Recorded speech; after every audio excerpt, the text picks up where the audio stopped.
Big boss ಖ್ಯಾತಿಯ drone Pratap ಅವರನ್ನ ಮಿಡಿಗೇಶಿ ಪೊಲೀಸರು ಬಂಧಿಸಿದ್ದು ಅವರ ಮೇಲೆ ಸೋಡಿಯಂ ಬಾಂಬ್ ಸ್ಫೋಟಿಸಿದ ಆರೋಪದಡಿ ಕ್ರಿಮಿನಲ್ ಕೇಸ್ ದಾಖಲಾಗಿದೆ. ಡ್ರೋನ್ ಪ್ರತಾಪ್ ತುಮಕೂರು ಜಿಲ್ಲೆ ಮಧುಗಿರಿ ತಾಲೂಕಿನ ಜನಕಲೋಟಿ ಗ್ರಾಮದ ರೈತರ ಕೃಷಿ ಹೊಂಡದಲ್ಲಿ ಸೋಡಿಯಂ ಬಾಂಬ್ ಸ್ಫೋಟಿಸಿ ಆ ವಿಡಿಯೋವನ್ನ ಯೂಟ್ಯೂಬ್ನಲ್ಲಿ ಅಪ್ಲೋಡ್ ಮಾಡಿದ್ರು. ಏನಿದು ಪ್ರಕರಣ ಅಂತ ನೋಡೋದಾದ್ರೆ, ಡ್ರೋನ್ ಪ್ರತಾಪ್ ಅವರು ತಮ್ಮ ಸ್ನೇಹಿತರೊಂದಿಗೆ ಸೇರಿ ರೈತರ ಕೃಷಿ ಹೊಂಡದಲ್ಲಿ ಸೋಡಿಯಂ ಮೆಟಲ್ ಬಳಸಿ ಸ್ಫೋಟಿಸಿದ್ದಾರೆ. ಈ ಸಂಬಂಧ ಯೂಟ್ಯೂಬ್ನಲ್ಲಿ ವಿಡಿಯೋವನ್ನ ಹಂಚಿಕೊಂಡಿದ್ದು ಈ ವಿಡಿಯೋ ಈಗ ಎಲ್ಲೆಡೆ ವೈರಲ್ ಆಗಿತ್ತು. ಈ ವಿಡಿಯೋ ಆಧಾರವಾಗಿ ಪೊಲೀಸರು ಸ್ವಯಂ ಪ್ರೇರಿತ ದೂರು ದಾಖಲಿಸಿಕೊಂಡು ಪ್ರತಾಪ್ ಮತ್ತು ಇತರ ಇಬ್ಬರ ವಿರುದ್ಧ ಕೇಸ್ ದಾಖಲಿಸಿದ್ದಾರೆ. ಪ್ರತಾಪ್ ಮತ್ತು ಇತರರ ವಿರುದ್ಧ ಬಿಎನ್ಎಸ್ ಕಾಯ್ದೆ ಸೆಕ್ಷನ್ 176, ಸಿಆರ್ಪಿಸಿ 158A ಮತ್ತು ಬಿ ಹಾಗೂ ಸ್ಫೋಟಕ ವಸ್ತುಗಳ ನಿಯಂತ್ರಣ ಕಾಯ್ದೆಯಡಿ ಪ್ರಕರಣ ದಾಖಲಿಸಿದ್ದಾರೆ.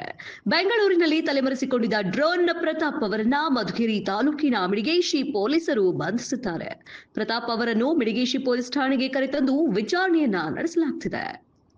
ಕೆಜಿ ಸೋಡಿಯಂ ಮೆಟಲ್ ಒಳಗಡೆ ಹೋಗ್ತಾ ಇದೆ. ಡಾಮ್ ಡೀಮ್ ಧೂಮ್ ಡಿಶ್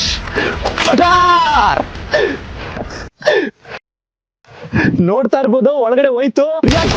ಆಗಿದೆ.